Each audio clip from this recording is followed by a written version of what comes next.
Hi guys, I hope you're okay.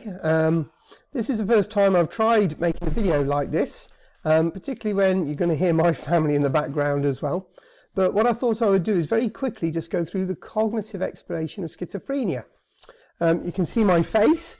I thought that might be nice, maybe not. You might want to switch that off or kind of cut the video. Anyway, so this PowerPoint I'm going to put on Google Classroom along with the other PowerPoint you're going to work through. This is going to just run through a few items on the cognitive explanation through the evaluation points, give you some ideas and maybe some additions that you can put in your booklets for a better answer.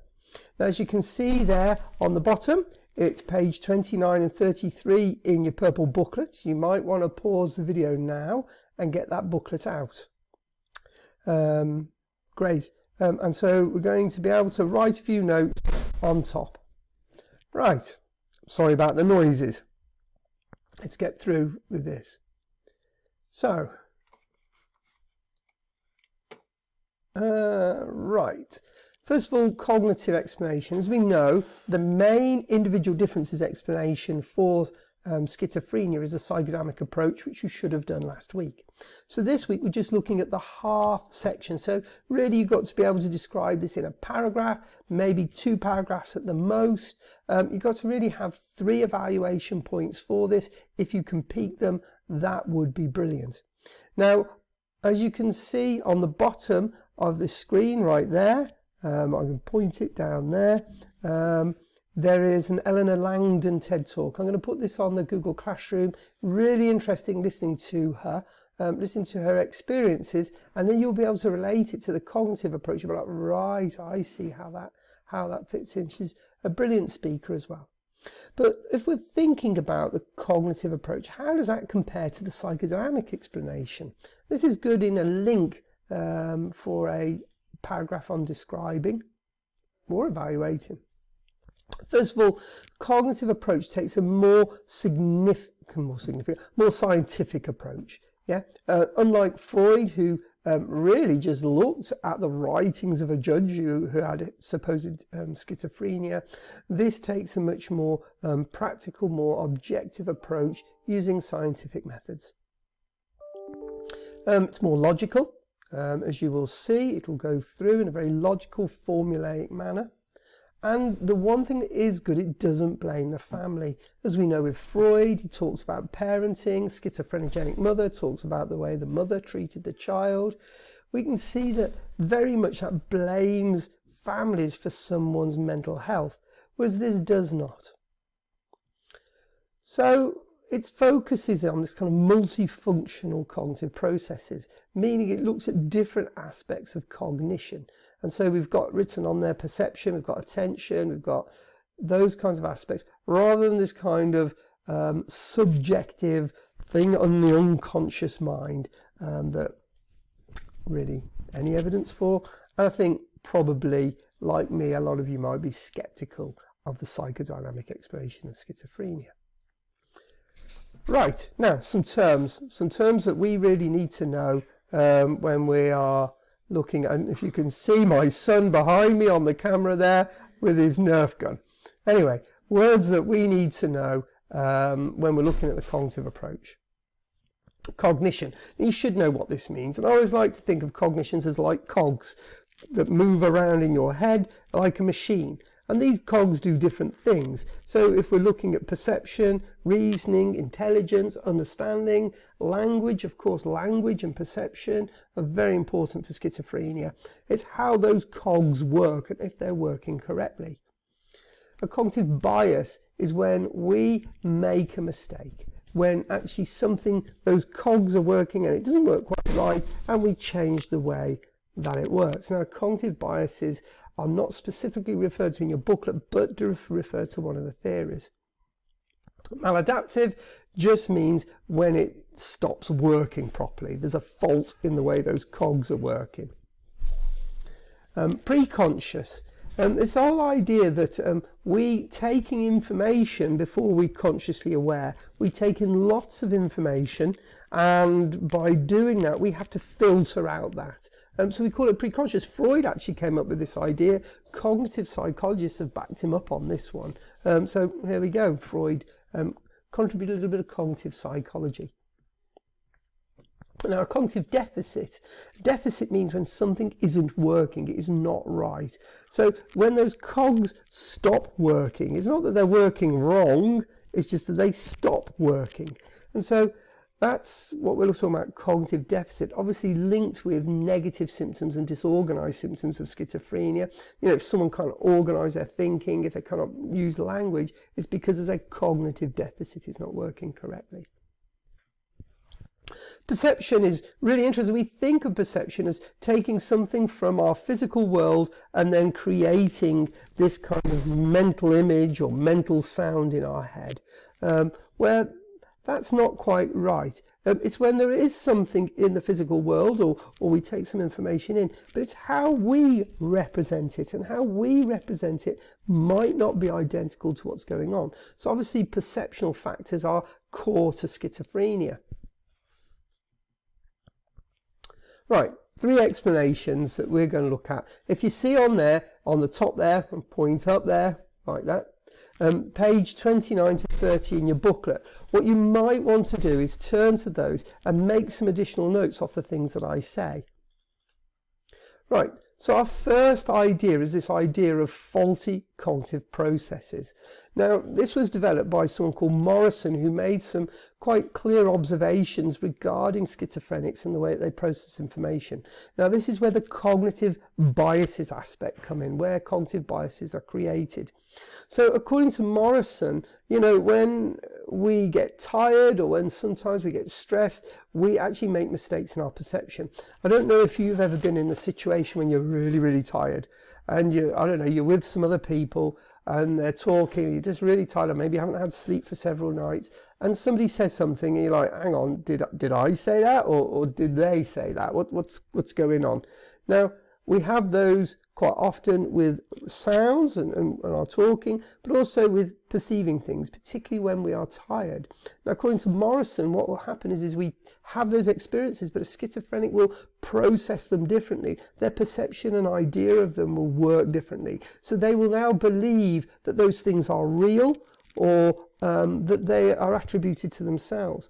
Now, once they get into this process, is a cycle. It just moves on and on and on, of them actually developing further and further these voices or perceptions that they've had. Also, what might become, they might become more withdrawn as well, as they get worried about hearing these things and what's going on, or I tell people this and they look at me funny, so they withdraw themselves, creating negative symptoms. So what we've got there is positive symptoms and negative symptoms of schizophrenia. Now, there's quite a bit of evidence to kind of show these things are happening. The other idea is the lack of preconscious filters by Frith, not Firth, Frith, okay? And it's this idea that we have loads of information coming in. If you think right now, you can hear sounds like my door in the back here as my children keep slamming things outside. But you can hear sounds, you can smell things, you can taste things.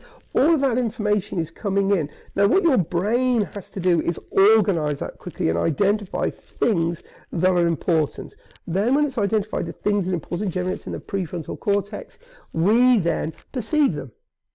Well, what the idea is with schizophrenics is that they're unable to filter all that preconscious stuff. So literally it all lands in them. They hear it all, they see it all, they smell it all. There's almost like a perceptual overload going on. And so that sensory overload creates the positive symptoms of schizophrenia. Now, the last one I've put on there is not in your booklet. But it's a very simple point. We only put 2 in your booklet. We thought that was enough to describe for half an answer. However, if you do want a little bit more, all it is this idea of cognitive deficits. It's this idea that the cognitions in your mind are not working, your difficulty processing, and so there's difficulty processing auditory, visual information. This leads to stress and how to deal with this. But also, you're not able to organize your thoughts, your language well enough, so it links to negative symptoms of schizophrenia. So if you wanted to do that, if you wanted to, on the bottom of your booklet here, just right on the bottom, you could just put, well, cognitive deficits, difficulty in processing information, negative symptoms. You could do that. Right. Now, of course, what you're thinking, what I think you might be thinking, what I would be thinking is, well, that's all brilliant, Ed, but tell us about the evidence. We want the evidence. So, of course, here's some evidence. And the evidence is quite an old study that we're looking at. What I would say is there is loads of evidence, loads of research showing that schizophrenics' cognitive functioning is maladaptive. But of course, that is the symptoms of schizophrenia. Of course, that will be there. But here's one study, it's done by Barch, and this one is used by Frith, who used it for evidence of pre-conscious filtering. So it's on page 31 of your booklet. I will say a few more things about it than what you have written here. So it's on here in page 31. You might want to write some notes in on the side. Okay, so what Barch used, sorry, I'll just get my microphone mixed up there, is something called the Stroop test. So if I get my computer right now, one thing that's amazing is I have 2 screens, which is really exciting. Yeah, you can call me 2-Screen Nolan from now on, or Ed 2 Screens. So, right, sorry about that. Okay, let's have a look at this again. So this is the website that you can't see my face. That might be a good thing. Let's see what we need to do. There we go. So this is Barch's research used the Stroop effect. Here's a website for the Stroop effect, which there is a link to on this PowerPoint, but also on the other PowerPoint for cognitive explanation. So what is the Stroop effect? As you can see here, I've got a gadget that I can't use. What you can see here is that you can see a kind of table of words, of colours in different colours. So, for instance, red is in red, yellow is in yellow, blue is in blue. And what you do is you measure the time it takes for you to identify the actual colour that the word is written in. That acts as a control then. So, for instance, if I press start here, I can do red, yellow, blue, green, black, pink, orange, brown, grey and purple. And so I'm on 8.463 there. So that's the control. So then what we need to do is the harder test. This is where the words are written in a different colour. So I have to identify the colour the words are written in, not what is written there. And so then we test ourselves there. So if we go through this, that's blue, that's brown, that's red, that's purple, that's grey, that's yellow, that's pink, that's black, that's blue, that's red. So as you can see now, mine is 12.375 seconds. So what we are seeing here is a difference. And so this is what Barch used in his research to identify if there was a difference, if it took them much longer to do the harder test than the simple test. He also looked at the number of errors that they made. So he got 40 schizophrenics. Now these were all on medication. Now, and then looked at their performance time compared to a control. Now the first thing you're probably thinking is, they were on medication, and you're probably quite right. What we're not quite sure about is whether the medication led to the results or whether it was the schizophrenia. So this obviously is an extraneous variable, a situational extraneous variable that may have had an impact on the study and influenced the validity of the study. You might want to write that down. So they were taken from volunteers, newspaper advertisements in the USA. Once again, is this actually a representative sample? So these 2 bits of information aren't actually written on your booklet. On your booklet here, I pointed out. So therefore you might want to write those in. Now, what did they find? They found that they were significantly slower. If you remember your component 2 and your statistics, if you look at the bottom, the probability showing by chance is 0.1%. That's really quite strong. But the mistakes also is still 1%, which is strong as well. So what we could say is there was a significant difference in the time it took and how many mistakes made between the schizophrenic group and the control. So we could conclude that the reason that it took them longer is because they found it more difficult filtering out that information. And so that cognitive aspect. So here's a nice, simple, straightforward, clear study that supports cognitive explanations, particularly about filtering information. So let's have a look at some evaluation. Now, the evaluation points I'm going to go through here do actually match up with the ones in your booklet on page 32, 31 and 32. So if you have a look there, those are there. So you've got the point is research evidence, it's reductionist, applications, describes but does not explain. I'm going to present them in a slightly different way. This was just a revision tool that I created a few years ago for some students before we had the booklets actually, just to add a little bit more onto those evaluation points. Once again, write some notes if you need to. Okay, so first of all, it's not just that there is research evidence, there is a large set of evidence, and this evidence is mainly used by laboratory studies. So the study we just looked at, the Barch study, that is a laboratory study. So very good, very valid, kind of well-controlled studies. But there's a broad range of evidence. It's not just one study. Barch is just the example of the study that we've used. Now, of course, this is evidence, okay, for cognitive processes, errors, maladaptive cognitive processes. Great, they've got evidence there, but it doesn't say, well, why? Why do schizophrenics take longer than non-schizophrenics on the Stroop test? Why do they have a problem with their filtering of information? So it just tells us the process of schizophrenia, but not why. And so cause and effect, very difficult to establish. The other point is that actually what we have is lots of different cognitive psychologists going into different places looking at different aspects of schizophrenia, but there's not one overarching explanation. It's not like the biological explanation where we say, well, yes, it's actually to do with dopamine along the mesolimbic pathway and the mesocortical pathway. They account for different symptoms, but there's not one just theory that kind of covers it all. Okay, and so as we can say, we don't understand, well, why the cognitive deficits they occur, but where is the theory? So not one single explanation, but even still, they are still valid.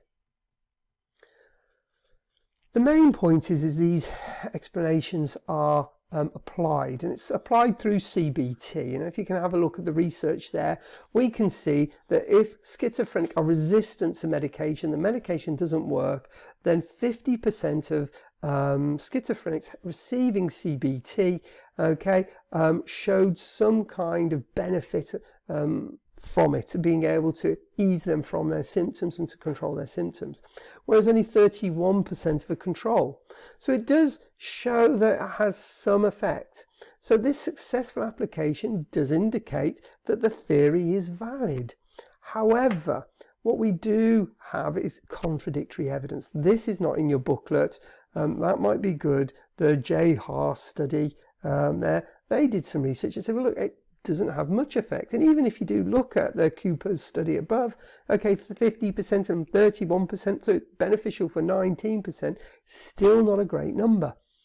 And actually NICE, the National Institute for Clinical Excellence, not accidents, excellence, they say that if you're going to use CBT, you really must use it with antipsychotic drugs. It is not good enough as a standalone treatment.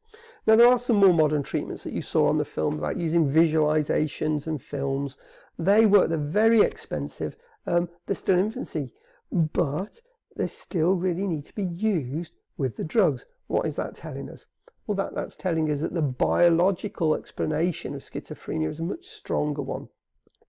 And that although cognitive aspects do play a part, really it's not the full explanation. So, if we're looking at our conclusions are that it is a better explanation psychodynamic, much more evidence, much more sophisticated, that it has evidence such as the Cooper's study, that we have produced. It has treatments, but you can't treat it as one theory of schizophrenia.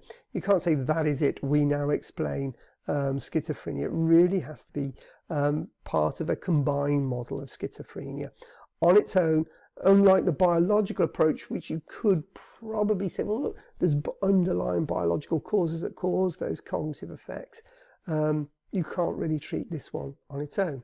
So, what do I think? I think it's a great theory. I like cognitive theories, but really it's much more complex than that.